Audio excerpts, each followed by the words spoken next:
ജീവിതത്തിന് അത് വലിയ വിടുതലായി തീരട്ടെ, അനുഗ്രഹമായി തീരട്ടെ. നമ്മൾ യാക്കോബിൻ്റെ ലേഖനത്തിൽ നിന്ന് കഴിഞ്ഞ ആഴ്ചകളിലെല്ലാം പഠിക്കുവാൻ തക്കവണ്ണം ദൈവം നമ്മളെ ഇടയാക്കി.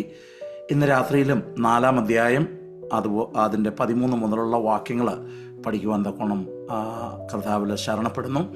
ദൈവത്തിൻ്റെ പരിശുദ്ധാത്മാവ് നമ്മളോട് സംസാരിക്കുമാറാകട്ടെ. My prayer is that the study would really bless you all, that we all would truly walk before God and grow in righteousness each and every day.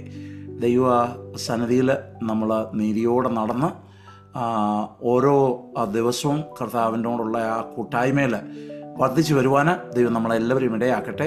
യാക്കോബ് അപ്പോസ്തലൻ വളരെ പ്രതിസന്ധിയിലൂടെ കടന്നു പോകുന്ന ദൈവജനത്തോട് പറയുന്ന ഒരു ദൂതാണ് കഴിഞ്ഞ ആഴ്ചകളിലെല്ലാം പഠിക്കുവാൻ തക്കവണ്ണം ദൈവം നമ്മളെ ഇടയാക്കിയത്. ഈ വചനഭാഗം നമ്മൾ ശ്രദ്ധിച്ചാൽ അതിൽ നിന്ന് നമുക്ക് മനസ്സിലാക്കുവാൻ സാധിക്കുന്ന കാര്യം എന്താണെന്ന് ചോദിച്ചാൽ, യേശുവിലുള്ള വിശ്വാസം ഒരുവനിൽ കടന്നു വന്നു കഴിയുമ്പോൾ അവൻ്റെ ജീവിതത്തിന് വലിയ മാറ്റം സംഭവിക്കുന്നു. അവൻ്റെ കാഴ്ചപ്പാട് മാറുന്നു, അവൻ്റെ രീതികൾക്ക് അല്ലെങ്കിൽ ജീവിത ശൈലിക്ക് വ്യത്യാസം വരുന്നു. അവന് ഓരോ കാര്യങ്ങളും കൈകാര്യം ചെയ്യുന്നത് വളരെ വ്യത്യസ്തമായിട്ടുള്ള രീതിയിലായി തീരുന്നു. അങ്ങനെ ഒരു ദൈവവൈതലിൻ്റെ ജീവിതത്തിൽ വലിയ വലിയ മാറ്റം യേശുവിലുള്ള വിശ്വാസം കൊണ്ടുവരും എന്നുള്ളത് യാക്കോബ് അപ്പോസ്തലൻ ഇവിടെ പറയുകയാണ്. എന്നാൽ പലപ്പോഴും നമ്മൾ മാനുഷികമായി ജഡത്തിൽ വസിക്കുന്നവരായതുകൊണ്ട് ജഡസ്വഭാവം നമ്മൾ പലപ്പോഴും എടുക്കുകയും നമ്മുടെ വിശ്വാസത്തിന് കോട്ടം സംഭവിക്കുകയും ചെയ്യും. അപ്പോൾ അങ്ങനെ വരുന്നോണ്ടേ ഈ കർത്താവ് ആഗ്രഹിക്കുന്ന കർത്താവിനോട് സാമീപ്യമുള്ള അല്ലെങ്കിൽ കർത്താവുമായിട്ട് ചേർന്ന് പോകുന്ന സ്വഭാവ വിശേഷണങ്ങൾ നമ്മളിൽ ഇല്ലാതാകുന്നുണ്ട്. അത് നമ്മുടെ കുറേ കഴിയുമ്പോൾ നമ്മളിലുള്ള വിശ്വാസം അത് കുറഞ്ഞ് അവസാനം ആ പ്രവൃത്തി വെളിപ്പെടാത്ത രീതിയിൽ എത്തിച്ചേരുന്നു. യാക്കോബ് അപ്പോസ്തലൻ പറയാണ്, പ്രവൃത്തിയില്ലാത്ത വിശ്വാസം അത് നിർജീവമത്രേ. അപ്പം ഇത് നമ്മൾ വളരെ ശ്രദ്ധിക്കേണ്ടത് ഏറ്റവും ആവശ്യമായിട്ടുള്ള ഒരു കാര്യമാണ്. അപ്പം ഇന്ന് രാത്രിയിൽ നമ്മൾ യാക്കോബിൻ്റെ ലേഖനം 13 മുതലുള്ള അതിൻ്റെ അവസാന ഭാഗം വരെയുള്ള വാക്യങ്ങൾ പഠിക്കുവാൻ തക്കവണ്ണം കർത്താവിൽ ശരണപ്പെടുക. ഇത് നമ്മുടെ ജീവിതത്തെക്കുറിച്ചുള്ള കാഴ്ചപ്പാടിനെ കാണിക്കുന്ന ഒരു ഭാഗമാണ്. ദൈവ പൈതൽ എന്ന് പറയുന്ന ഒരാൾ, യേശുവിലുള്ള വിശ്വാസമുള്ള ഒരാൾ ഏത് രീതിയിലാണ് അവർ നമ്മുടെ ഓരോ ദിവസത്തെയും കാണേണ്ടത് എന്നുള്ളത് ഈ ഭാഗത്തു നിന്ന് വളരെ വ്യക്തമായിട്ട് നമുക്ക് കാണുവാൻ തക്കണം സാധിക്കും. ഇവിടെ യാക്കോബ് അപ്പോസ്തലൻ പറയുക, 13-ാമത്തെ വാക്യം, 4-ാം അധ്യായം 13-ാമത്തെ വാക്യം, ഇന്നോ നാളെയോ ഞങ്ങൾ ഇന്ന പട്ടണത്തിൽ പോയി അവിടെ ഒരാണ്ട് കഴിച്ച് വ്യാപാരം ചെയ്ത് ലാഭം ഉണ്ടാക്കും എന്ന് പറയുന്നവരെ കേൾപ്പീൻ. നമുക്കെല്ലാവർക്കും അറിയാവുന്നൊരു കാര്യമാണ്, നമ്മളെല്ലാവരും വളരെ ജീവിതം പ്ലാൻ ചെയ്യുന്ന ആളുകളാണ്. അപ്പം നമ്മൾ അടുത്ത വർഷം എങ്ങനെയായിത്തീരണം, നമ്മുടെ കുഞ്ഞുങ്ങളുടെ ഭാവി എന്തായിത്തീരണം, നമ്മുടെ റിട്ടയർമെൻറ്റ് എങ്ങനെയായിത്തീരണം, ഇങ്ങനെയൊക്കെയുള്ള കാര്യങ്ങളെല്ലാം വളരെ വ്യക്തമായി നമ്മൾ പ്ലാൻ ചെയ്യുന്ന ആളുകളാണ്.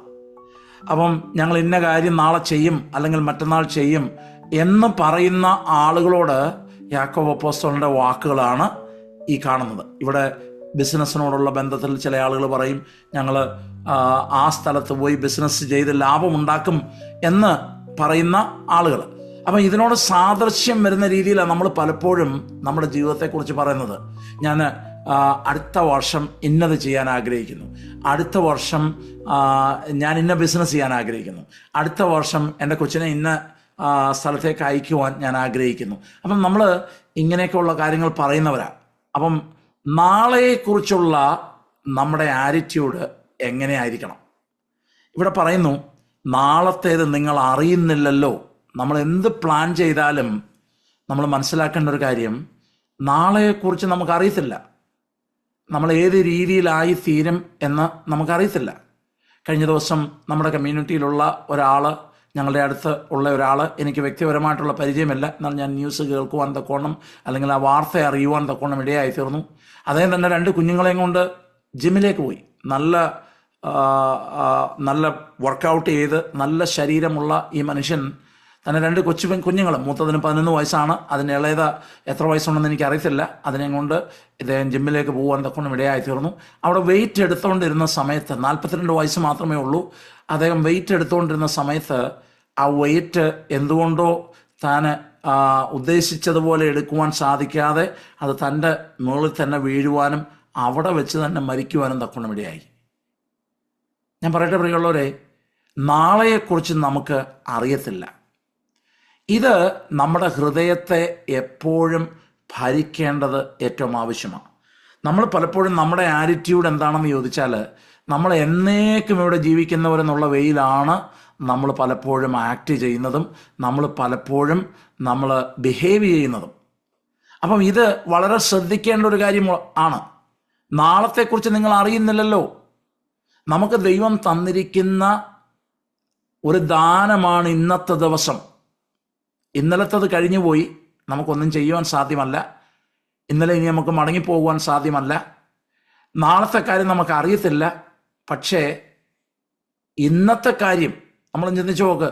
നമ്മുടെ മനസ്സിൽ ആ ഒരു ചിന്തയുണ്ടെങ്കിൽ നമുക്ക് വളരെ വ്യത്യാസം നമ്മുടെ എല്ലാ കാര്യങ്ങളിലും ഉണ്ടാകും. ചില ആളുകൾ നാളത്തെക്കുറിച്ച് ഓർത്ത് ഭയപ്പെടുന്ന ആൾക്കാരുണ്ട്. നാളെയെക്കുറിച്ച് ചിന്തിച്ച് വിചാരപ്പെടുന്ന ആൾക്കാരുണ്ട്.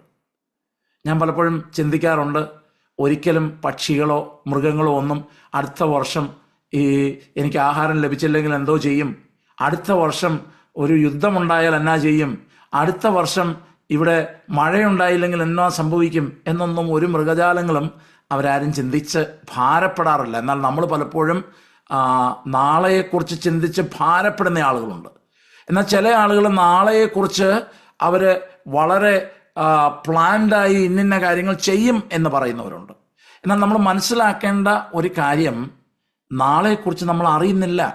We don't know about tomorrow. ഒന്ന് നോക്കിയേ, നമ്മുടെ മിക്കവാറും ഉള്ള ഭാരമൊക്കെ നാളെക്കുറിച്ചുള്ളതല്ലേ. ഇന്നത്തെക്കുറിച്ച് ഭാരപ്പെടുന്ന ആളുകൾ എത്ര പേരുണ്ട് എന്ന് എനിക്കറിയത്തില്ല. വളരെ കുറവായിരിക്കും. എല്ലാവരും നാളെക്കുറിച്ചാണ് ഭാരപ്പെടുന്നത്, അല്ലെങ്കിൽ എല്ലാവരും നാളെക്കുറിച്ചാണ് ചിന്തിക്കുന്നത്. അപ്പം ഇവിടെ യാക്കോബ് അപ്പോസ്തലൻ പറയുക, നിങ്ങളുടെ ജീവൻ എങ്ങനെയുള്ളത്? നിങ്ങളൊന്ന് ചിന്തിച്ച് നോക്കിയാൽ നിങ്ങളുടെ ജീവൻ എങ്ങനെയുള്ളത്? അല്പനേരത്തേക്ക് കാണുന്നതും പിന്നെ മാഞ്ഞു പോകുന്നതുമായ ആവിയല്ലയോ? നമ്മൾ കുറച്ച് നേരത്തേക്ക് കാണുന്നു. ഒരു ആവി പുറപ്പെടുമ്പോൾ, ഒരു സ്റ്റീം വരുമ്പോൾ, അല്ലെങ്കിൽ ഒരു മഞ്ഞ് വരുമ്പം നമുക്ക് പെട്ടെന്ന് അത് കാണാൻ സാധിക്കും. പക്ഷെ അടുത്ത നിമിഷം അതില്ലാതെയായി പോകുന്നു. അപ്പം നമ്മുടെ ജീവിതം അങ്ങനെയുള്ള ജീവിതമാണ്. നമുക്കാർക്കും നാളെയെക്കുറിച്ച് അല്ലെങ്കിൽ നാളെ ഞാൻ ഇങ്ങനെയായിരിക്കും എന്ന് ഉറപ്പിച്ച് പറയുവാൻ നമുക്ക് സാധ്യമല്ല. ഇത് നമ്മുടെ ഹൃദയത്തിൽ ഉണ്ടാകേണ്ടത് ഏറ്റവും ആവശ്യമാണ്. നമ്മൾ വളരെ ചെറിയ, അല്ലെങ്കിൽ ഇവിടെ നമുക്ക് ലഭിക്കുന്ന വർഷങ്ങൾ, അത് 80 ആയിക്കൊള്ളട്ടെ, 90 ആയിക്കൊള്ളട്ടെ, 100 ആയിക്കൊള്ളട്ടെ, അത് ശരിക്കും പറഞ്ഞാൽ നിത്യതയെ അപേക്ഷിച്ച് നോക്കുമ്പം ചെറിയൊരു കാര്യമാണ്. ചെറിയൊരു കാര്യമാണ് എന്ന് പറഞ്ഞാൽ, ഒന്ന് ചിന്തിച്ചാൽ നമ്മൾ ഈ ആകാശത്തെ മുഴുവൻ നോക്കിയിട്ട് ഏതെങ്കിലും ഒരു ചെറിയ പെൻസിൽ കൊണ്ട് അതിനകത്ത് ഒരു പൊട്ട് അല്ലെങ്കിൽ ഒരു ചെറിയ മാർക്ക് ഇടാൻ ശ്രമിച്ചു വന്നിരിക്കട്ടെ. നമ്മുടെ ഈ ഭൂമിയിലെ ജീവിതം ആ മാർക്കും ആകാശവിധാനവുമായിട്ട് കമ്പയർ ചെയ്യുന്നോടനെ ഒരു ചെറിയ, നമുക്ക് കമ്പയർ ചെയ്യുവാൻ പോലും പറ്റാത്ത രീതിയിലുള്ള ഒരു ചെറിയൊരു ഡോട്ട് മാത്രമാണത്. അപ്രകാരമാണ് നമ്മുടെ ജീവിതം. നിത്യതയെ അപേക്ഷിച്ച് നോക്കുമ്പം നമ്മുടെ ഇവിടുത്തെ വർഷങ്ങൾ, ഇവിടെയുള്ള നമ്മുടെ സംവത്സരങ്ങൾ വളരെ ചെറുതാണ്. അപ്പം നമ്മൾ പറയേണ്ട ഒരു കാര്യം എന്താണെന്ന് ചോദിച്ചാൽ, നാളെ എന്തെങ്കിലും നടക്കണമെന്നുണ്ടെങ്കിൽ എൻ്റെ കർത്താവ് വിചാരിച്ചെങ്കിലേ ആ കാര്യം നടക്കത്തുള്ളൂ. എൻ്റെ കർത്താവിൻ്റെ ഇഷ്ടം, ഒരു ദൈവവൈദ്യനെ സംബന്ധിച്ചിടത്തോളം കർത്താവിനോടുള്ള സ്നേഹം കൂടി കഴിയുമ്പം അവൻ്റെ ഹൃദയത്തിലുണ്ടാകുന്ന ആദ്യത്തെ ഒരു കാര്യം, എൻ്റെ കർത്താവിൻ്റെ ഇഷ്ടം. ഇതാ അവന് വലുതായിട്ടുള്ളത്. ഇതാ നമുക്ക് വലുതായിട്ടുള്ളത്. ഞാൻ കുറേ നാളുകൾക്ക് മുന്നമേ ഒരു ഇൻ്റർവ്യൂ വാച്ച് ചെയ്യായിരുന്നു. ആ ഇൻ്റർവ്യൂവിൽ നമ്മുടെ കേരളത്തിലെ വളരെ പ്രമുഖനായിട്ടുള്ള ഒരു നടനെ അവർ ഇൻ്റർവ്യൂ ചെയ്യുകയാണ്.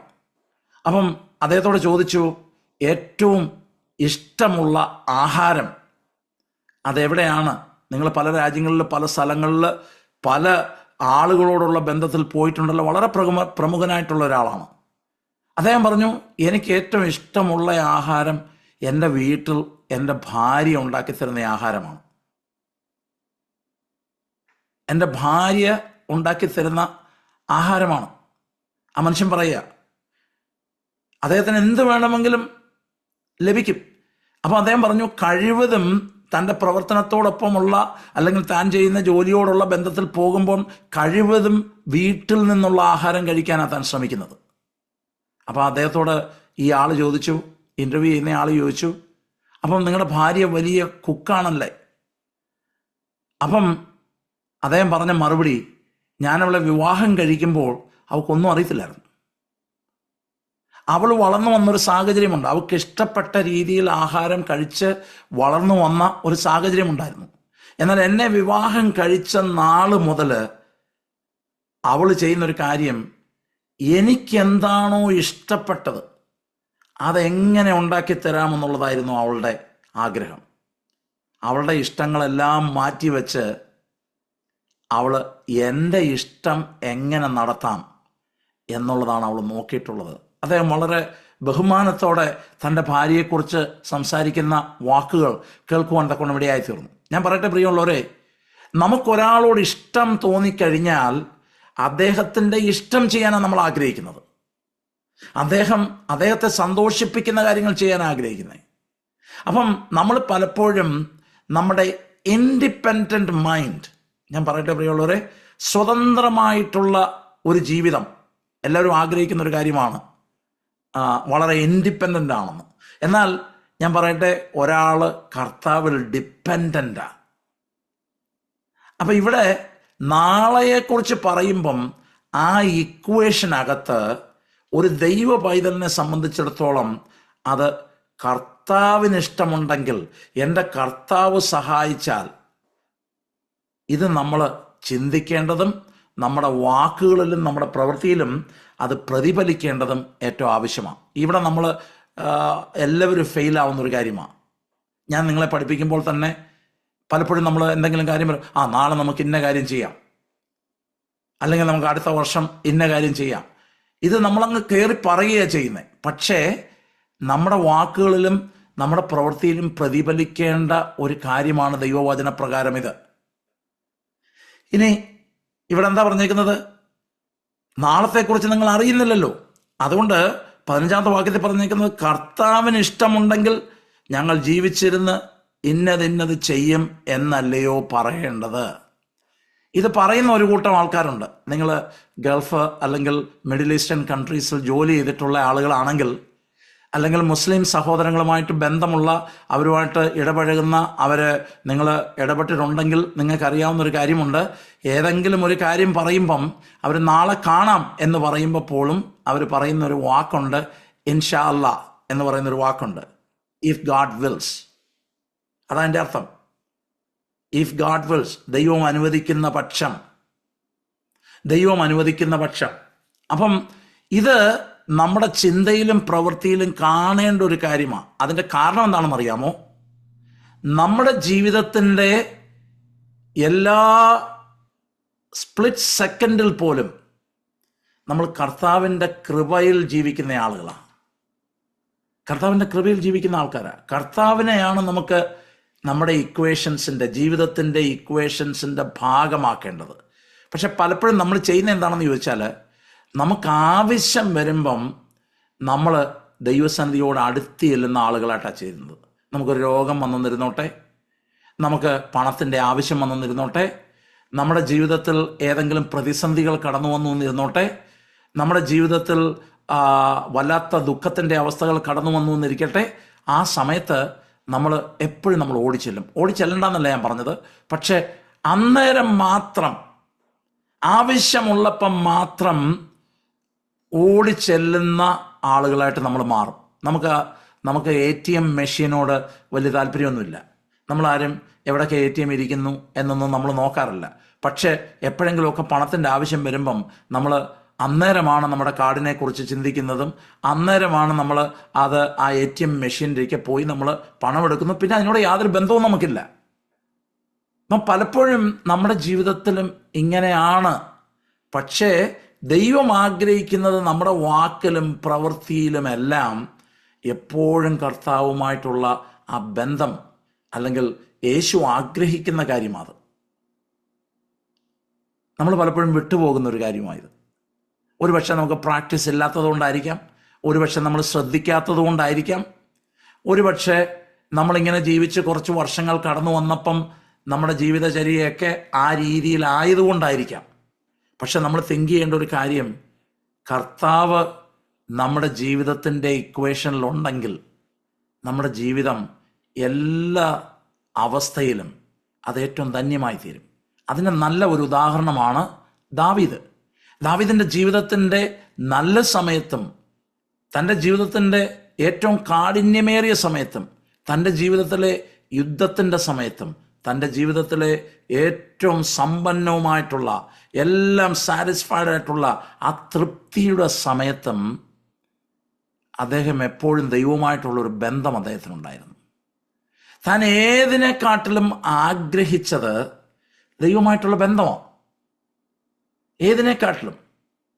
ഇവിടെയാണ് നമ്മളും ഈ ദൈവവചനത്തിലെ ഭക്തന്മാരും തമ്മിലുള്ള വ്യത്യാസം. നമുക്കറിയാം, മോശ അതേപടി ഒരു ഉദാഹരണമാണ്.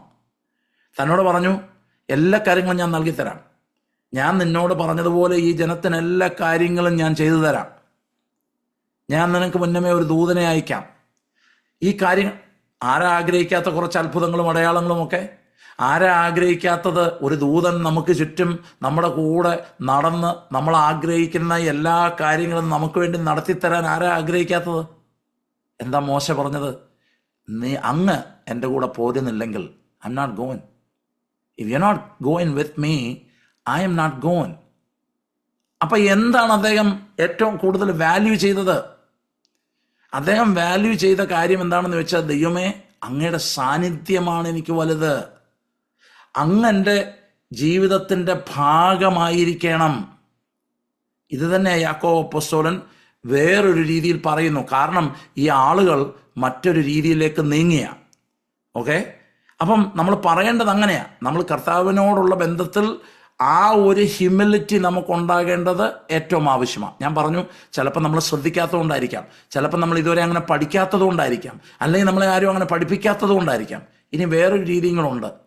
നമ്മളിലുള്ള സ്വയ ആശ്രയവും നമ്മൾ സ്വയത്തിലുള്ള നമ്മുടെ ബലവും, എനിക്ക് ഇന്നതൊക്കെ ചെയ്യാൻ പറ്റും എന്നുള്ള ആ ധൈര്യം, അല്ലെങ്കിൽ ആ അഹന്ത നമ്മുടെ ഹൃദയത്തിൽ കടന്നു വന്നാലും മതി.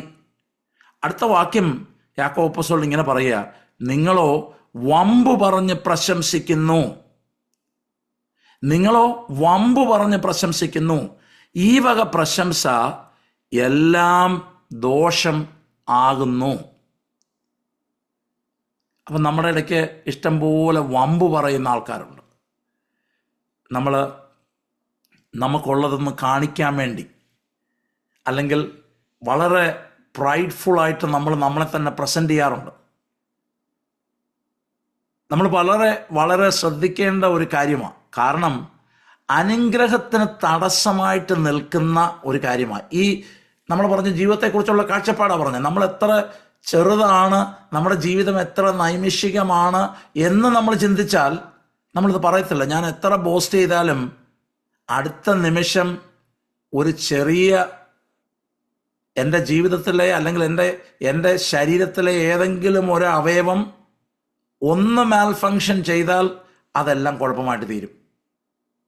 ഒരുപക്ഷെ പിന്നെ അടുത്ത നിമിഷം ഞാൻ കാണത്തില്ല. ഞാൻ പറയട്ടെ പ്രിയമുള്ളവരെ, നമ്മൾ പലപ്പോഴും ഇത് ചിന്തിക്കാതെയാണ് നമ്മൾ അക്കംപ്ലിഷ് ചെയ്ത കാര്യങ്ങളെക്കുറിച്ച് നമ്മൾ ബോസ്റ്റ് ചെയ്യാറുണ്ട്. നമുക്ക് ദൈവം തന്നു എന്ന് നമ്മൾ ഒരു വാഗുകൊണ്ട് പറയുന്ന നമ്മൾ പലപ്പോഴും എൻ്റെ കൈയുടെ പ്രവൃത്തി എന്നുള്ള വെയിൽ നമ്മൾ പലപ്പോഴും പലതിനെക്കുറിച്ചും പ്രശംസിക്കാറുണ്ട്. നമ്മുടെ കുഞ്ഞുങ്ങളെക്കുറിച്ച് നമ്മൾ വല്ലാത്ത രീതിയിൽ ബോസ്റ്റ് ചെയ്യുന്ന ആളുകളുണ്ട്. നമ്മൾ നിശ്ചയമായിട്ടും നമ്മൾ അവരെ പ്രശംസിക്കുന്നുണ്ട്. അതിലെല്ലാം ഉപരിയായി ദൈവം അവരെ തന്നു, ദൈവം അവരെ ഞങ്ങൾക്ക് നൽകി എന്നുള്ളത് നമ്മൾ ഓർക്കുകയും അവർക്ക് ഉള്ള ടാലൻറ്റുകളെല്ലാം ദൈവം തന്നതുകൊണ്ടാണെന്ന് ചിന്തിച്ച് ദൈവത്തിന് മഹത്വം കൊടുക്കുന്നവരായിരിക്കണം നമ്മൾ. ഇവിടെ തിരിച്ചാണ് നമ്മളിവിടെ പല ആളുകളും ചെയ്യുന്നത്. പല ആളുകളും പലതിനെക്കുറിച്ചും ബോസ്റ്റ് ചെയ്യുന്ന ആൾക്കാരുണ്ട്. ജോലിയെക്കുറിച്ച് ബോസ്റ്റ് ചെയ്യുന്നവരുണ്ട്. അവരുടെ കരിയർ അക്കംപ്ലിഷ്മെൻറ്റ്സിനെ കുറിച്ച് വാതോരാതെ സംസാരിക്കുന്ന ആളുകളുണ്ട്. അവരുടെ ഫൈനാൻഷ്യൽ സ്റ്റാറ്റസിനെ കുറിച്ച് വാതോരാതെ സംസാരിക്കുന്ന ആളുകളുണ്ട്. ഇതെല്ലാം ദോഷം കൊണ്ടുവരുന്നു. നമ്മൾ നാളെക്കുറിച്ച് പറയുമ്പോഴും ഇന്നതൊക്കെ ചെയ്യുമെന്ന് പറയുമ്പോൾ അതിൻ്റെ അർത്ഥം അല്ലെങ്കിൽ അത് കാണിക്കുന്നത് നമ്മുടെ സ്വയത്തിലുള്ള ആശ്രയമാണ്, സെൽഫ് റിലയൻസ്. അതിനെ അത് കാണിക്കുന്നത്. It talks about self Reliance and it is completely it blocks all the blessings from the Lord. ദൈവത്തിൽ നിന്നുള്ള അനുഗ്രഹത്തിന് അത് തടസ്സമായിട്ട് തീരും. നമുക്കറിയാം, ദൈവത്തിൻ്റെ വചനം വായിക്കുമ്പോൾ നമുക്കറിയാവുന്ന പല കാര്യങ്ങളുണ്ട്. സദൃശവാക്യങ്ങൾ 16-ാം അധ്യായം അതിൻ്റെ 5-ാമത്തെ വാക്യം വായിച്ചാൽ, ഗർവമുള്ള ഏവനും യഹോവയ്ക്ക് വെറുപ്പാകുന്നു. A പ്രൈഡ്ഫുൾ heart. ഗർവം എന്ന് ഉദ്ദേശിച്ചതാ. ഗർവം എന്ന് ഉദ്ദേശിക്കുന്നത് ഇംഗ്ലീഷിൽ അത് ട്രാൻസ്ലേറ്റ് ചെയ്തിരിക്കുന്ന പ്രൈഡ് എന്നാണ് ട്രാൻസ്ലേറ്റ് ചെയ്തിരിക്കുന്നത്. എന്ന് പറഞ്ഞാൽ സ്വയം പൊങ്ങികളായിട്ടുള്ള ആളുകൾ. അത് ദൈവത്തിൻ്റെ വചനം പറയുന്നത് അവരെ ദൈവം അല്ലെങ്കിൽ ആ പാപത്തെ ദൈവം വെറുക്കുന്നു. നമുക്കറിയാം, താഴ്മയുള്ളവനോട് ദൈവം അവനോട് കരുണ തോന്നുന്നു, അവനോട് കൃപ കാണിക്കുന്നു എന്ന് നമ്മൾ ദൈവത്തിൻ്റെ വചനത്തിൽ നിന്ന് പഠിക്കുവാൻ തൊക്കെ ഇടയായിത്തീർന്നു. അപ്പം നമുക്ക് പ്രശംസിപ്പാൻ ഒന്നുമില്ല. പ്രശംസിക്കുന്ന ആരെങ്കിലും ഉണ്ടെങ്കിൽ അത് ദൈവത്തെ വേണം പ്രശംസിക്കാൻ. 1 കൊരിന്ത്യർ 1:31 വാക്യം അങ്ങനെ പറയുന്നുണ്ട്, let him who boast boast in the Lord. ഏതെങ്കിലും കാരണവശാൽ പ്രശംസിക്കുന്നുണ്ടെങ്കിൽ കർത്താവിൽ പ്രശംസിക്കുക. പക്ഷെ പലപ്പോഴും നമുക്ക് ഇതൊരു സന്തോഷമാണ്, അവരുടെ തൃപ്തി അതിലായിരിക്കുന്നത്. എന്ന് പറഞ്ഞാൽ നമുക്ക് ദൈവം അനുഭവിക്കാൻ തരുന്ന നന്മ നമ്മൾ അനുഭവിച്ച് സന്തോഷിക്കുന്നതിലല്ല അവരുടെ തൃപ്തി. അവരുടെ തൃപ്തി ഇരിക്കുന്നത് മറ്റുള്ളവർ അത് കണ്ട ശേഷം അവർ പറയുന്ന അഭിപ്രായത്തിലും അവർ നമ്മളെ പൊക്കുന്നതിൻ്റെ അനുസരിച്ചുമാണ് തൃപ്തി ഇരിക്കുന്നത്. അങ്ങനെയുള്ള ആളുകൾക്ക് ഒരിക്കലും അവരുടെ ജീവിതത്തിൽ അവരുടെ നന്മകൾ സന്തോഷിക്കാൻ പറ്റത്തില്ല. അത് മാത്രമല്ല, മുന്നോട്ടുള്ള അവരുടെ നന്മകൾക്കത് തടസ്സവുമായി തീരുന്നു. പ്രശംസിക്കുന്ന ഉടനെ മനസ്സിലായിക്കോണം, അത് നമ്മുടെ ജീവിതത്തിൽ തടസ്സമുണ്ടാക്കുവാൻ, അത് നമ്മുടെ ജീവിതത്തിൽ കുഴപ്പമുണ്ടാക്കുവാൻ അത് കാരണമായി തീരുന്നു. ഇവിടെ പറയുക, നിങ്ങളോ വമ്പ് പറഞ്ഞ് പ്രശംസിക്കുന്നു, ഈ വക പ്രശംസയെല്ലാം ദോഷമാകുന്നു. പലപ്പോഴും നമ്മൾ ചിന്തിക്കുന്നില്ല, നമ്മുടെ ജീവിതത്തിൽ എന്തുകൊണ്ട് പല കാര്യങ്ങൾക്കും ദൈവത്തിൻ്റെ ഫേവർ കിട്ടുന്നില്ല, എന്തുകൊണ്ട് ഈ ഫേവർ കിട്ടുന്നില്ല, നമ്മൾ പലപ്പോഴും തിങ്ക് ചെയ്യാറുണ്ട്. ഞാൻ പറയട്ടെ, അതിൽ ഒരു കാരണം ഇതാ. പലപ്പോഴും നമ്മൾ സ്വയത്തിൽ ആശ്രയിക്കുന്നവരും നമ്മൾ ഏത് കാര്യത്തിലും കർത്താവിനെ ഉൾക്കൊള്ളിക്കുന്നതിന് പകരം നമ്മൾ എന്തെങ്കിലുമൊക്കെ പ്രശ്നം വരുമ്പം മാത്രം കർത്താവിൻ്റെ അടുത്തേക്ക് ഓടി ചെല്ലുന്നവരും കർത്താവിനെ അതിൽ ഉൾപ്പെടുത്തുന്ന ആളുകളുമാണ്. പ്രശംസിക്കുന്നത് കർത്താവിലല്ല. ഞാൻ കഴിഞ്ഞ ദിവസം എൻ്റെ കുഞ്ഞുങ്ങളോട് സംസാരിച്ചപ്പം ഒരു കാര്യം പറയുവാൻ തക്കോണം ഇടയായി തീർന്നു. എല്ലാ പ്രശംസയ്ക്കും യോഗ്യനായിട്ടുള്ള, മഹത്വത്തിന് യോഗ്യനായിട്ടുള്ള ആരാണെന്ന് ചോദിച്ചാൽ നമ്മുടെ കർത്താവാണ്. നമ്മുടെ കർത്താവിൻ്റെയൊക്കെ ചോദിച്ചാൽ എല്ലാ കാര്യവും കർത്താവ് തരും. തരാത്ത ഏതെങ്കിലും ഒരു കാര്യമുണ്ടെങ്കിൽ അവൻ്റെ മഹത്വം അവൻ ആർക്കും കൊടുക്കത്തില്ല. പക്ഷെ നമുക്ക് വേണ്ടത് ഈ മഹത്വമാണ്. നമുക്ക് വേണ്ടത് ഈ മഹത്വമാണ്, ഈ പ്രശംസയാണ് നമുക്ക് വേണ്ടത്. ഇപ്പം ഞാൻ ഒരാൾക്ക് വേണ്ടി പ്രാർത്ഥിച്ചു എന്നിരിക്കട്ടെ, എൻ്റെ വാക്കുകൾ കൊണ്ട്, ഞാൻ അയാളെ ഒന്ന് തൊട്ടതുകൊണ്ട്, എൻ്റെ വാക്കുകൾ കൊണ്ട് ആ മനുഷ്യൻ്റെ ക്യാൻസർ സുഖമാവുമോ? ഇല്ല. എൻ്റെ കൈക്കൊരു പ്രത്യേകതയില്ല, എൻ്റെ വാക്കുകൾക്കൊരു പ്രത്യേകതയില്ല. ഞാനിനി ഉറക്കെ സംസാരിച്ചെന്ന് വിചാരിച്ചുകൊണ്ട് അദ്ദേഹത്തിൻ്റെ ക്യാൻസർ പോകുന്നില്ല. പക്ഷേ അയാളുടെ ക്യാൻസർ പോകുന്നത് എന്തുകൊണ്ടാണ്? അവിടെ കർത്താവ് പ്രവർത്തിച്ചു. അപ്പം ഞാൻ ആഗ്രഹിക്കുന്ന കാര്യം എന്തോ, എവിടെയെങ്കിലും ചെല്ലുമ്പോൾ ഞാൻ ഇന്നയാൾക്ക് വേണ്ടി പ്രാർത്ഥിച്ചപ്പോൾ അദ്ദേഹത്തിൻ്റെ ക്യാൻസർ സൗഖ്യമായി. ഞാൻ ഇന്നയാൾക്ക് വേണ്ടി പ്രാർത്ഥിച്ചപ്പം ദൈവം അവർക്ക് വേണ്ടി വഴി തുറന്നു. ആ ഞാൻ എന്നുള്ള ആ ഒരു ചിന്ത നമ്മുടെ ഹൃദയത്തിലുണ്ട്. ഞങ്ങൾ പാസ്റ്റേഴ്സൊക്കെ ഇതിങ്ങനെ ഒന്ന് ട്രെയിൻ ചെയ്തെടുക്കാൻ എനിക്ക് തന്നെ ഒത്തിരി സമയമെടുത്തു. കാരണം നമ്മൾ പലർക്കും പോയി പ്രാർത്ഥിക്കുന്ന ചില വിടുതലൊക്കെ ഒന്ന് കിട്ടുന്ന പറഞ്ഞാൽ ഞങ്ങൾ പാസ്റ്റേഴ്സിൻ്റെ ഹൃദയത്തിൽ ഒരു ആഗ്രഹം ഉണ്ടാകും. ആ സൺഡേയിൽ അവർ എഴുന്നേറ്റ് നിൽക്കുന്ന പറഞ്ഞാൽ പാസ്റ്റർ ഞങ്ങൾക്ക് വേണ്ടി പ്രാർത്ഥിച്ചു, അതിനൊരു വിടുതലുണ്ടായി. ചില ആളുകൾ ഈ വിടുതൽ ലഭിച്ചിട്ട് ഒന്നും അവർ പറയത്തില്ല. അപ്പോൾ എന്നെ തന്നെ കുറച്ച് കഴിഞ്ഞപ്പോൾ എനിക്ക് ട്രെയിൻ ചെയ്യേണ്ടതായിട്ട് വന്നു. No no no, your word cannot do anything, your actions cannot do anything, it is the Lord. പക്ഷെ അവർ എഴുന്നേറ്റ് നിന്ന് ദൈവത്തിന് മഹത്വം കൊടുക്കാതിരിക്കുമ്പം എനിക്ക് പ്രയാസം തോന്നാറുണ്ട്. അയ്യോ, അവർ ദൈവത്തെ ഒരു വാക്ക് സ്തുതിച്ചില്ലല്ലോ, എൻ്റെ കർത്താവ് പ്രാർത്ഥന കേട്ട് എനിക്ക് സൗഖ്യം തന്നു എന്നവർ പറയുന്നില്ലല്ലോ എന്ന് ഞാൻ ചിന്തിക്കാറുണ്ട്. ഞാൻ പറയട്ടെ പ്രിയമുള്ളവരെ, നമ്മളെപ്പോഴും ഇങ്ങനെ, നമുക്ക് അതാ വേണ്ടത്, ആ പ്രശംസയാണ് നമുക്ക് വേണ്ടത്. നമ്മൾ പലപ്പോഴും പ്രശംസ ഏറ്റെടുക്കാറുണ്ട്. അപ്പം ഇവിടെ നമ്മൾ മനസ്സിലാക്കാത്തൊരു കാര്യം, ഈ വക പ്രശംസയെല്ലാം ദോഷമാകുന്നു, അല്ലെങ്കിൽ ഈവിൾ ആകുന്നു. ദൈവം മുമ്പാകെ അത് ഈവിൾ ആകുന്നു. ദൈവം ഇഷ്ടപ്പെടുന്നൊരു കാര്യമല്ല. അപ്പം നമ്മുടെ നാളെക്കുറിച്ചുള്ള അല്ലെങ്കിൽ നമ്മുടെ ദിവസത്തെക്കുറിച്ചുള്ള കാഴ്ചപ്പാട് എന്താണെന്ന് ചോദിച്ചാൽ, ഒന്ന്, നമ്മൾ മനസ്സിലാക്കണം, നാളെക്കുറിച്ച് എനിക്ക് യാതൊരു അറിവുമില്ല. എൻ്റെ നാളെക്കുറിച്ച് അറിയാവുന്നത് എൻ്റെ കർത്താവിനാണ്. അപ്പം എൻ്റെ നാളുകളിലെല്ലാം ഏത് വിഷയമുണ്ടെങ്കിലും എൻ്റെ കർത്താവിൻ്റെ ഇഷ്ടം എന്നുള്ളൊരു കാര്യം നമ്മൾ നമ്മുടെ വാക്കിലും നമ്മുടെ പ്രവൃത്തിയിലും ഉണ്ടാകേണ്ടത് ഏറ്റവും ആവശ്യമാണ്. ഇനി നമുക്കുള്ളതിനെക്കുറിച്ചായിക്കൊള്ളട്ടെ, നാളെ നമ്മൾ ചെയ്യാൻ പോകുന്നൊരു കാര്യത്തെക്കുറിച്ചായിക്കൊള്ളട്ടെ, ഒരു കാരണവശാലും പ്രശംസിക്കുവാൻ പാടില്ല. കാരണം ഇതെല്ലാം ഉള്ളതും ഇത് അനുഭവിക്കുവാൻ നമ്മളെ ഇടയാക്കുന്നതും ദൈവമാണ്, മറ്റാരുമല്ല. നല്ല ആഹാരം മുന്നിൽ ഇരിക്കുമ്പം പല ആൾക്കാർക്ക് കഴിക്കാൻ ഒക്കത്തില്ല, പല ആൾക്കാർക്ക് കഴിക്കാൻ പറ്റത്തില്ല. എത്ര പണം ഉണ്ടായാലും നല്ല ഫുഡ് കഴിക്കാൻ പറ്റാത്ത ആൾക്കാരുണ്ട്. ഞാൻ പറയട്ടെ പ്രിയമുള്ളവരെ, ഇതെല്ലാം അനുഭവിക്കുവാൻ തക്കവണ്ണം, സന്തോഷിക്കുവാൻ തക്കവണ്ണം എന്നെയും നിങ്ങളെയും ഇടയാക്കുന്നത് നമ്മുടെ കർത്താവാണ്. അപ്പം ആ കർത്താവിനെ നമ്മുടെ ജീവിതത്തിൻ്റെ ഇക്വേഷൻസിനകത്ത് കൊണ്ടുവരേണ്ടത് ഏറ്റവും ആവശ്യമാണ്. ഇനി അടുത്തൊരു കാര്യം കൂടെ പറഞ്ഞ് ഞാൻ നിർത്തുവാൻ തക്കവണ്ണം താല്പര്യപ്പെടുന്നു. അവസാനത്തെ വാക്യം പറയുക, നന്മ ചെയ്യുവാൻ അറിഞ്ഞിട്ടും ചെയ്യാത്തവന് അത് പാപം തന്നെ. ഇത് ഏതിനെ കാണിക്കുന്ന ഒരു കാര്യമാണെന്ന് ചോദിച്ചാൽ, നമുക്ക് ദൈവം തന്നിരിക്കുന്നത് ഇന്ന്, നാളെ അല്ല.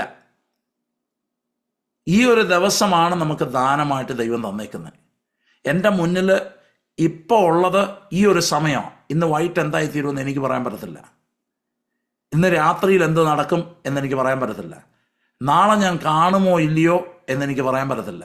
പക്ഷേ എൻ്റെ മുന്നിലുള്ളത് ഇപ്പോഴത്തെ സമയമാണ്. ഇപ്പം എനിക്ക് എന്തെങ്കിലും നന്മ ചെയ്യാൻ പറ്റുന്നെങ്കിൽ, ആർക്കെങ്കിലും ഒരു ഉപകാരമാകാൻ എനിക്ക് പറ്റുന്നുണ്ടെങ്കിൽ, ഞാനത് മനഃപൂർവ്വം വേണ്ട എന്ന് വിചാരിച്ചാൽ അത് പാവമാണ്. ചില ആൾക്കാർ ഈ നന്മ ചെയ്യുമ്പം അവർക്ക് അവരുടെ പേര് വേണം, അവർക്ക് അവരുടെ പേര് വേണം. ഞാൻ ഈ പല ആളുകളുടെയും ഇൻ്റർവ്യൂസ്, അത് കേരളത്തിലുള്ളവരുടെ തുടങ്ങി ലോകത്തിൻ്റെ എല്ലാ ഭാഗത്തുമുള്ള ആളുകൾ ചിലരെയൊക്കെ ഇൻ്റർവ്യൂ ചെയ്യുന്ന ഉടനെ ഞാനത് ശ്രദ്ധിക്കാറുണ്ട്. അവർ പറയുന്ന കാര്യം അവരിൽ നിന്നൊക്കെ എന്തെങ്കിലുമൊക്കെ പഠിക്കുവാൻ കിട്ടും എന്നുള്ള ആ ഒരു ആഗ്രഹത്തോടു കൂടി ഞാനതൊക്കെ കേൾക്കാറുണ്ട്. അവരുടെ ജീവിതത്തെക്കുറിച്ചുള്ള കാഴ്ചപ്പാടുകൾ, അവരുടെ ഫിലോസഫി, ഇതൊക്കെ മനസ്സിലാക്കാൻ വേണ്ടി ഞാൻ കേൾക്കാറുണ്ട്. കേരളത്തിൽ നമുക്ക് എല്ലാവർക്കും അറിയാവുന്ന ഒരാളാണ് വാവ സുരേഷ് എന്ന് പറയുന്ന ആൾ. അദ്ദേഹത്തിൻ്റെ റീസെൻ്റ്ലി നടന്നൊരു ഇൻ്റർവ്യൂവിനകത്ത് അദ്ദേഹം പറഞ്ഞൊരു കാര്യം എൻ്റെ ശ്രദ്ധയിൽ പെട്ടൊരു കാര്യമാണ്. അദ്ദേഹം വളരെ സാമ്പത്തികമായിട്ട് ഞെരുക്കം അനുഭവിക്കുന്ന ഒരാളാണ്. നമ്മൾ വിചാരിക്കും അദ്ദേഹത്തിന് ഇഷ്ടംപോലെ പണമുണ്ടെന്ന് വിചാരിക്കും. പക്ഷേ അങ്ങനെയൊന്നുമില്ല. അതൊന്നും ഇല്ലാതിരിക്കുന്ന സമയത്ത് എവിടെയോ പാമ്പ് പിടിക്കാൻ പോയി ചിലപ്പോൾ മണിക്കൂറുകൾ അധ്വാനിച്ചാൽ ഒരു തുള്ളി വെള്ളം പോലും ആൾക്കാർ പ്രോപ്പറായിട്ട് കൊടുക്കത്തില്ല. ബാത്റൂമിൽ ഉപയോഗിക്കുന്ന കപ്പ് ഉപയോഗിച്ച് അദ്ദേഹത്തിന് വെള്ളം കൊടുത്ത കഥ അദ്ദേഹം സങ്കടത്തോടെ പറയുന്നത് ഞാൻ കണ്ടു. ഞാൻ പറയട്ടെ പ്രിയമുള്ളവരെ, അതിനകത്ത് അദ്ദേഹം പറഞ്ഞ ഒരു കാര്യമുണ്ട്. ഏതോ ഒരു അച്ചായൻ ഒരു സമയത്ത് ഈ ആളുകളെല്ലാം കൂടെ പൈസ പിരിക്കുന്നത് കണ്ടുകൊണ്ട് അദ്ദേഹം പറഞ്ഞു, വേണ്ട വേണ്ട, നിങ്ങളാരും പണം പിടിക്കേണ്ട കാര്യമില്ല, ഞാൻ അദ്ദേഹത്തിന് കൊടുക്കാം. എന്നിട്ട് 25,000 രൂപ അദ്ദേഹത്തിന് ആ മനുഷ്യൻ കൊടുത്തു. പക്ഷെ കൊടുക്കുന്നതിന് മുന്നേ ചുറ്റുവട്ടമുള്ള ലോക്കൽ പത്രങ്ങളെയൊക്കെ വിളിച്ച് ഇദ്ദേഹം വെളിനാട്ടിൽ നിന്ന് വന്ന ഒരച്ചായനാണ് എന്നുള്ള കാര്യം പറഞ്ഞു. അദ്ദേഹം അതിനെ തെറ്റായിട്ടുള്ള വെയിലല്ല പറഞ്ഞത്. പക്ഷെ അത് കേട്ട എനിക്ക് തോന്നിയ കാര്യമാണ് ഞാൻ നിങ്ങളോട് പറയുന്നത്. അദ്ദേഹം അതിനെ വളരെ ബഹുമാന പുരസ്കാരത്തോടോ അല്ലെങ്കിൽ ബഹുമാനത്തോടു കൂടിയാണ് അദ്ദേഹം പറഞ്ഞത്. പക്ഷേ അദ്ദേഹം പറഞ്ഞൊരു കാര്യം ഇതാണ്: ഉടനെ ലോക്കൽ പത്രക്കാരെയും ആൾക്കാരെയൊക്കെ വിളിച്ച് അവരുടെയൊക്കെ മുന്നിൽ നിന്ന് ഈ 25,000 രൂപയൊക്കെ കൊടുത്തൊരു പിക്ചറൊക്കെ എടുത്ത് അദ്ദേഹം താനൊരു നന്മ ചെയ്തു. പലപ്പോഴും ഈ പ്രശംസ ലഭിക്കാൻ വേണ്ടിയാണ് നമ്മൾ പലപ്പോഴും നന്മ ചെയ്യുന്നത്. അങ്ങനെയുള്ളവരായി നമ്മൾ തീരരുത്. നമ്മൾ ചെയ്യേണ്ട ഒരു കാര്യം, ഈ നിമിഷത്തിൽ ഞാൻ ജീവിച്ചിരിക്കുന്നത് എൻ്റെ കർത്താവിൻ്റെ കൃപയാണ്. എനിക്ക് ആർക്കെങ്കിലും ഒരു ഉപകാരം എൻ്റെ വാക്കിനാലായിക്കൊള്ളട്ടെ, എൻ്റെ പ്രവൃത്തിയാലായിക്കൊള്ളട്ടെ, എൻ്റെ റീസോഴ്സസ് കൊണ്ടായിക്കൊള്ളട്ടെ, ഒരാൾക്ക് നന്മ ലഭിക്കുന്നെങ്കിൽ അത് ചെയ്യുവാനുള്ള നല്ല മനസ്സ് എനിക്ക് വേണം. കാരണം എനിക്ക് നാളെക്കുറിച്ച് അറിയത്തില്ല. ഞാനിതെല്ലാം സ്വരുക്കൂട്ടി വെച്ച് നാളെ ആർക്കെല്ലാം കൊടുക്കാമെന്ന് വിചാരിച്ചാൽ നാളെ എനിക്കുണ്ടോ എന്നറിയത്തില്ല. ഇനി നാളെ ഞാൻ എന്തെങ്കിലുമൊക്കെ ബിസിനസ് ചെയ്ത് കുറച്ച് പണം ഉണ്ടാക്കി എനിക്ക് ഇന്നിന്ന കാര്യങ്ങളൊക്കെ ചെയ്യാൻ പറ്റും, അതൊക്കെ ഞാൻ ചെയ്യാം എന്ന് മനസ്സിൽ ചിന്തിച്ചിരുന്നാൽ നാളെ എനിക്കില്ലെങ്കിലോ? അപ്പം എൻ്റെ കയ്യിലുള്ളത് ഇന്നത്തെ ഒരു ദിവസമാണ്. ഇവിടെ പറയുന്നത്, നന്മ ചെയ്യാൻ അറിഞ്ഞിട്ടും ചെയ്യാത്തവന് അത് പാപം തന്നെ. പലപ്പോഴും നമ്മുടെ ഫോക്കസ് എല്ലാം എന്തുവാ? നമ്മുടെ വ്യക്തിപരമായ ജീവിതം, എൻ്റെ ജീവിതം, എൻ്റെ സുഖം, എൻ്റെ സന്തോഷം, പിന്നെ അത് കഴിഞ്ഞിട്ട് എൻ്റെ ഭാര്യയുടെയും എൻ്റെ കുഞ്ഞുങ്ങളുടെയും ഒക്കെ സന്തോഷവും ജീവിതമൊക്കെ. ചില ആളുകൾ അവരെക്കുറിച്ച് ചിന്തിച്ചില്ലെങ്കിൽ അവരുടെ വീട്ടിലുള്ളവരുടെ സന്തോഷം കാര്യങ്ങളെക്കുറിച്ചൊക്കെ ചിന്തിക്കും. പക്ഷെ നമുക്ക് ദൈവം നൽകുന്ന ഓരോ നിമിഷവും അത് നമ്മുടേത് എന്ന് നമ്മൾ അവകാശപ്പെടുമ്പോൾ തന്നെ നമുക്ക് ചെയ്യുവാൻ എന്തെല്ലാം സാധിക്കുമോ അത് ചെയ്യുവാനുള്ള ഒരു നല്ല മനസ്സ് നമുക്ക് വേണം. ഇത് നമ്മുടെ ജീവിതത്തെക്കുറിച്ചുള്ള കാഴ്ചപ്പാടായിരിക്കണം. ഒന്ന്, നാളത്തെക്കുറിച്ച് എനിക്കറിയത്തില്ല, നാളെ എൻ്റേതല്ല. ഇനി ഞാൻ എന്തെങ്കിലും ചെയ്യുന്നുണ്ടെങ്കിൽ ദൈവം എന്നെ അനുവദിച്ചാൽ ഞാൻ ആ കാര്യം ചെയ്യും. ഇന്നെൻ്റെ ജീവിതത്തിലുള്ള ഒറ്റ കാര്യത്തെക്കുറിച്ച് എനിക്ക് പ്രശംസിക്കാൻ ഒന്നുമില്ല. B humble. ഒന്നുമില്ല എനിക്ക് പ്രശംസിക്കാൻ. അത് വിദ്യാഭ്യാസമായിക്കൊള്ളട്ടെ, അതെന്ത് തന്നെ ആയിക്കൊള്ളട്ടെ. നമ്മൾ പലപ്പോഴും ഇതിനെക്കുറിച്ച് ഒന്നും ചിന്തിക്കാറില്ല. കാര്യം ദൈവം ദാനമായി നൽകുന്നൊരു കാര്യമായത്, ദാനമായി നൽകുന്നൊരു കാര്യമാണ്. എൻ്റെ സഭയിൽ ഒരു ഡോക്ടറുണ്ട്. അദ്ദേഹം തൻ്റെ റെസിഡൻസി ചെയ്തുകൊണ്ടിരിക്കുന്ന സമയത്ത് ആ ഹോസ്പിറ്റലിൽ അവിടെ ജോലിക്ക് വേണ്ടി അപ്ലൈ ചെയ്ത ഒരു ഡോക്ടർ, അവർക്ക് ജോലി നിഷേധിച്ചതുകൊണ്ട് ആ മനുഷ്യൻ വളരെ ദേഷ്യപ്പെട്ട് ഒരു ദിവസം കടന്നു വന്ന് അവിടെയുള്ള ഒരു ലേഡി ഡോക്ടറും അവരുടെ ചികിത്സയിലുണ്ടായിരുന്ന രോഗികളെയും എല്ലാം അദ്ദേഹം ബന്ദിയായിട്ട് വെച്ചു. ഇദ്ദേഹം റെസിഡൻസി ചെയ്തുകൊണ്ടിരിക്കുകയായിരുന്നു. തോക്ക് കാണിച്ച് ഭീഷണിപ്പെടുത്തി എല്ലാവരെയും കൊല്ലുമെന്ന് പറഞ്ഞു. അപ്പോഴത്തേന് സ്വാട്ട് ടീംസൊക്കെ വരാമെന്നുള്ള വിതിൻ നിമിഷങ്ങൾക്കകം അദ്ദേഹം പിടിക്കപ്പെടുമെന്ന് കണ്ടപ്പം രോഗികളെയൊക്കെ അദ്ദേഹം വിട്ടു, ചികിത്സയ്ക്ക് വന്നവരെ വിട്ടു. വളരെ യങ്ങായിട്ടുള്ളൊരു ലേഡി ഡോക്ടർ, 2 പിഞ്ചു കുഞ്ഞുങ്ങൾ മാത്രമുള്ള, അവരെ വെടിവെച്ച് ദാരുണമായി കൊന്നു. എൻ്റെ സഭയിലുള്ള ആ പ്രിയ സഹോദരനെ തുരുതുരെ വെടിവെച്ചു. അദ്ദേഹം മരണത്തോട് മല്ലിട്ട് അനേക ദിവസങ്ങൾ ഹോസ്പിറ്റലിൽ കിടന്നു. ഇപ്പോഴും തൻ്റെ ജീവിതത്തിൽ അതിൻ്റേതായിട്ടുള്ള പ്രതിസന്ധികളെല്ലാം ഉണ്ട്. അതിൻ്റേതായിട്ടുള്ള പ്രതിസന്ധികളിലൂടെയല്ല പോകുന്നത്. ഞാൻ പറയട്ടെ പ്രിയമുള്ളവരെ, ദൈവമാണ് നമുക്ക് എന്തെങ്കിലുമൊക്കെ പറയാനുണ്ടെങ്കിൽ തന്നെ അത് തരുന്നത്.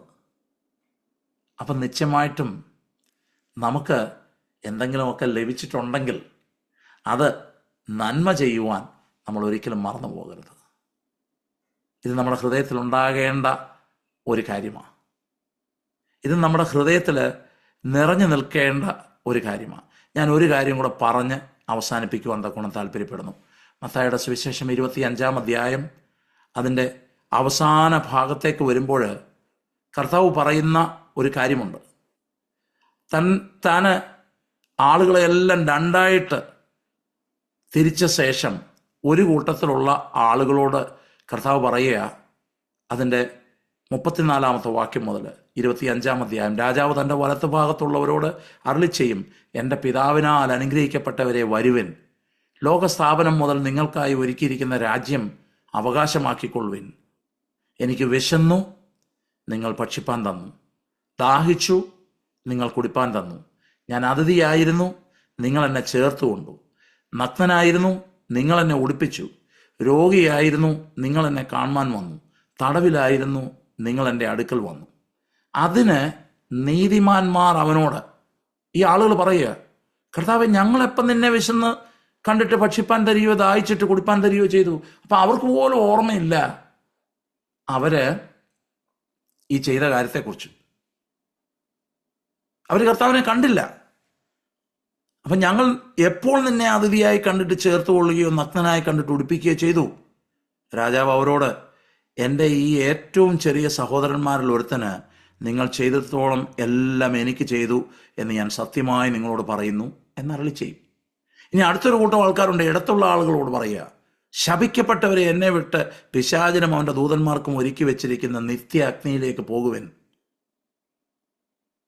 എനിക്ക് വിശന്നു, നിങ്ങൾ ഭക്ഷിപ്പാൻ തന്നില്ല, ദാഹിച്ചു, നിങ്ങൾ കുടിപ്പാൻ തന്നില്ല, അതിഥിയായിരുന്നു, നിങ്ങൾ എന്നെ ചേർത്തുകൊണ്ടില്ല, മറ്റേവരെ എന്തെല്ലാം കാര്യങ്ങൾ ചെയ്തോ അതൊന്നും നിങ്ങൾ ചെയ്തില്ല എന്ന് കർത്താവ് പറയുക.